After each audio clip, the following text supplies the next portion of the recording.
Ladies and gentlemen, welcome back to the Monaco Grand Prix. And let me just start off by saying what's everybody's in every Ferrari fan's mind. What an absolute disaster. This is a joint reaction on free practice number three and followed by the qualifyings.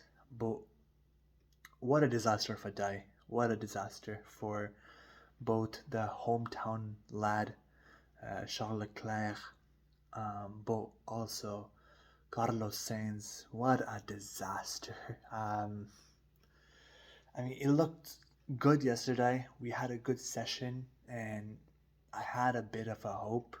And I think every week, uh, I will stay loyal to this team, and I will never give up on this team.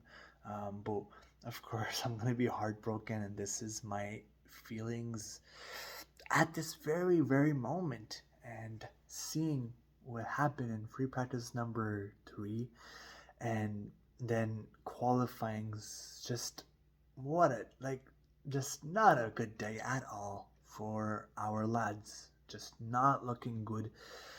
So let me just start by the free practice number uh, no yeah, free practice number three. um, P4 for I think it was Charles Leclerc at P4 and Carlos Sainz at P7. um, the car looked horrible. Uh, I'm not even joking here, but man, there is no pace in that car. Like there is no speed. Like the satisfaction, it's just like come on, come on, we're so close yet we're so far. It's just like I don't. It's just it's hard. It's hard. There isn't just much words to say on that.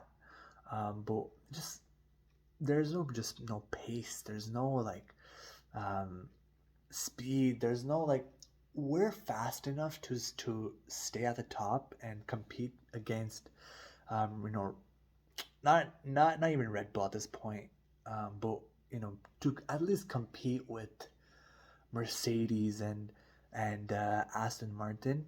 But we're not even close to Red Bull. And let's be honest here, nobody's close to Red Bull. They're absolute monsters this year. They're absolute flying, but just not good at all. And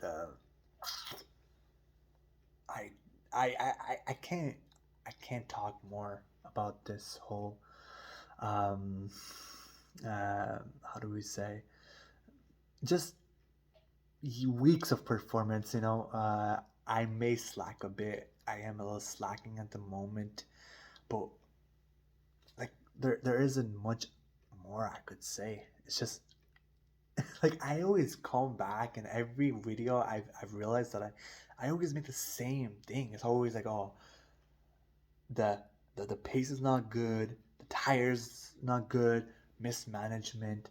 But I think what we could learn from all of that, we could still we can't give up on how do we say, Frédéric Vasseur, because it's still we still have to remember that it's his first year.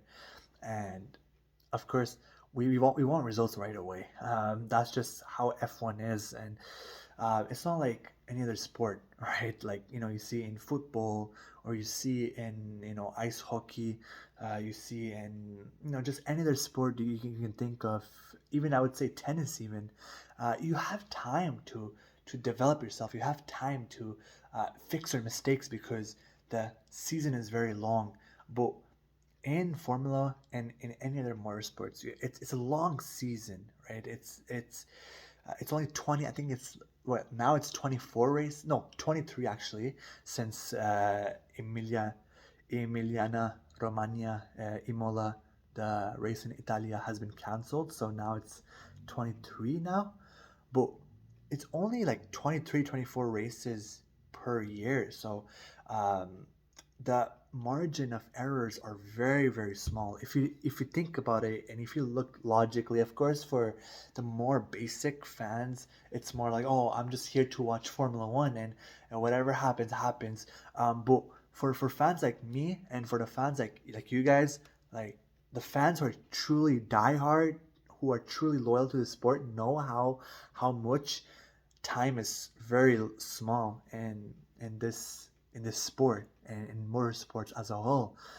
So of course we want results right away, but we have to. I think Frédéric Vasseur did a very good job at Alfa Romeo. I still am gonna give him this whole season, and we must not forget that uh, he basically, this car was designed by Mattia Binotto. So that's his car that Frédéric Vasseur is working with, because uh, Binotto was, I think he resigned during, I think, winter. So he already started making the car, and then he resigned with alongside with Ferrari, and they had a agreement that that Binotto was gonna resign, and then Frédéric Vasseur came in very, like, much later. So this car and the whole mistakes that we are still making with the car, and just the management itself, it's still uh, coming from Binotto's era. So there is a lot of mistakes that we got to fix in, and that's that with for free practice number 3. And like I often, I think in this video I stopped a lot, or I thought a lot, or where there has been a few minutes where I went completely like humming and not know what to say. But I mean, I think I relay the same emotions to every Ferrari fans, because I mean, you look at the performance, you look at the results, it's not pleasant being a Ferrari fan. But we are fans for a reason. I mean, the history, I never saw in me life yet. I have never seen Ferrari win a driver's, neither a constructors championship, and when the last one, and that was Kimi Raikkonen, when he won the drivers championship, I was only uh, 3 years old. So I was so young, I was like basically a baby. So so in my, basically, just with me own eyes, with me own conscious, I've never seen Ferrari at the top. I have seen some fantastic wins. I mean, there's just so many wins that I've seen from Ferrari, at least, but nothing comes more, and nothing will come at the feeling of seeing with my own eyes, and seeing that Ferrari has gone up and are dominating the sport once again, and seeing the drivers championship with my own eyes, and seeing the constructors championship with my own eyes. It's a different feeling. Of course, it's really fun to win a race, any weekend given. It's always fun to watch winning races, but of course, championship is just, it's a whole undescribable feeling, and I still haven't had the chance to experience it. And now at the moment, it's just Mercedes fans. They have been through it for 7 years straight, and then now it's Red Bull fans who have, they're getting a fantastic time. Their team is at the top, and they're having so much fun. And then there's Ferrari fans like me, who is struggling still till this day, 10 years straight of straight disappointments, and just so close to winning stuff, and then throwing it all away from small mistakes. And yeah, with the qualifyings, just another terrible news. Charles Leclerc got a grid penalty once again. It cannot, another, like, that's another point that I forgot to mention about Charles Leclerc's grid penalty, which I think it's absolutely BS. It's phenomenal. It's shocking. It really is. Like I don't understand. Like, why do we keep getting on penalties after penalties? Like, we just keep on getting penalties. Like, the season already we've been struggling with the car, and then on top of that, FIA just haven't been on our side. I mean, Charles Leclerc was at least supposed to be starting at P3, which that's what the results were saying. I mean, in the qualies, Charles Leclerc got P3 in the beginning. So like before like the whole encounter with the stewards, Charles Leclerc came in at P3, and I think Carlos Sainz came in at P5. So it's still not a good result. I must say it's still not a fun result to watch at all. But it's still a podium. And then now with the whole grid penalty, and it is a three place grid penalty, so that means that tomorrow at the race day, Charles Leclerc will be starting at P6. And it's just it cannot get any worse than that. Like, we already have internal issues, and then now the FIA is just making like more and more BS stuff. Like, I clearly seen. All right, I'm not asking for special favors. I'm not asking the FIA to be completely on our side and just have it easy. If we have violated some rules, punish us. I don't mind that. But what with Charles Leclerc, like, that was not intentional. Like, mistakes happen, and that was not intentional. Like, we did not even try to bother Lando Norris. Like he literally got the message late, and then he tried to move on the outside, and Norris should have went from the inside, but Norris also came outside, and then Charles Leclerc was already on the outside lane. So Norris should have been the one to to go in the inside. It would have been just much easier. It's just logic. And of course, now it was a miscommunication, and it was a miscommunication between our team, Charles Leclerc, but also Lando Norris too. I mean, it's just a whole bunch of three-party miscommunication. But I think it's a harsh decision in a sense. Every position matters. I mean, I don't. Of course, we have nothing to fight for, and at this point, the only thing we're fighting for is for respect and honor.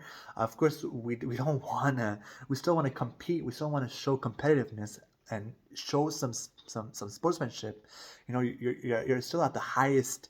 How do we say? You're still at the highest level, and you're driving for Ferrari. So you're gonna give it your all every race. It does not matter if we are fighting for something or not. That's just the true proper nature of racing. So everything still matters. We still want that podium.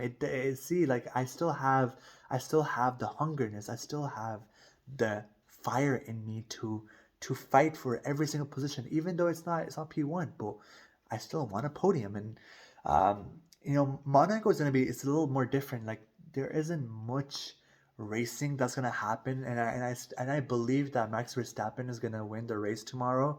I'm becoming a little bit more realistic here.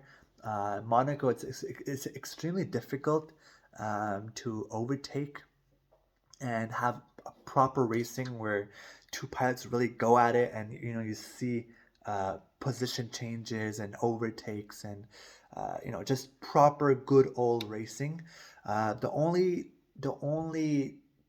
I think, to be honest, in my eyes, there is still a very small chance of overtakes if, of course, if a pilot makes a mistake, and he doesn't hit the speed or he crashes out. I think that's the only. It's more this Monaco. Like, I know it's very very, and it's the best track in motorsport, world, and it's filled with history. But if we see, like, logically, and if we see just we take everything out and just see Monaco itself, though it's more relying towards um, it's more towards driver errors, unforced error, where it depends on the pilot.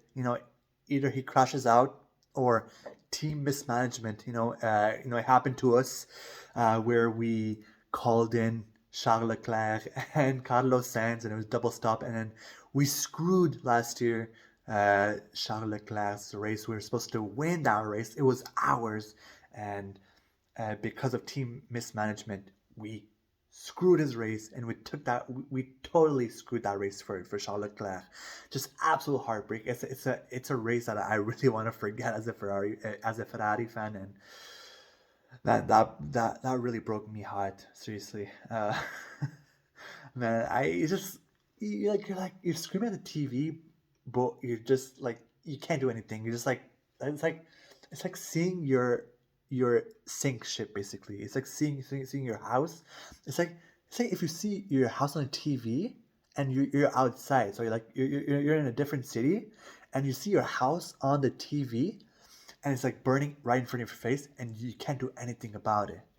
That's the same feeling as what last year happened to us with Ferrari and screwed race that we did for Leclerc, and that was literally just the same feeling.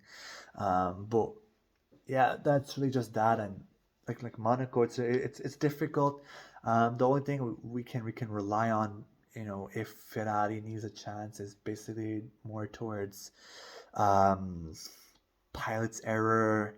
If somebody in front of us crashes, or he makes a very hefty mistake, that's the only thing we can do for Monaco. It's going to be difficult. So I suppose. I mean, I already said before, Red Bull have a rocket ship, so it's pretty much Max Verstappen's race. So I'm pretty sure I'm 80-90% sure that easily gonna win that race tomorrow. But it's gonna be well deserved if he does. So we'll see tomorrow. I mean, we can never count this out. It's still F1. It's still good racing regardless. So I can't just always be sure. But I'm 90% sure that Max Verstappen is gonna win. I mean, come on, it's Max Verstappen. So thank you guys for tuning in. See you guys tomorrow at the race day. Beautiful Monaco. I mean, outside of that, I'm just so excited and so happy just to see Monaco. I really love the city. Just seeing like those yachts and those rich folks, those rich lads, and um, beautiful women. Can't forget that. Just all around very good vibes. It's really like I mean for me personally, it's a motivational vibe. You want to do better with your life, and it's good motivation. One day, visiting Monaco and be known as one of those folks and be as successful as these folks that have assets in Monaco. So it's pretty lit. It's really really fun to see. It's really motivational. It's really classy. So really good vibe. So see you guys tomorrow. I hope all of you have a good night. Everybody take care. I hope you have a good one. So have a good day, everybody. Take care. Bye bye.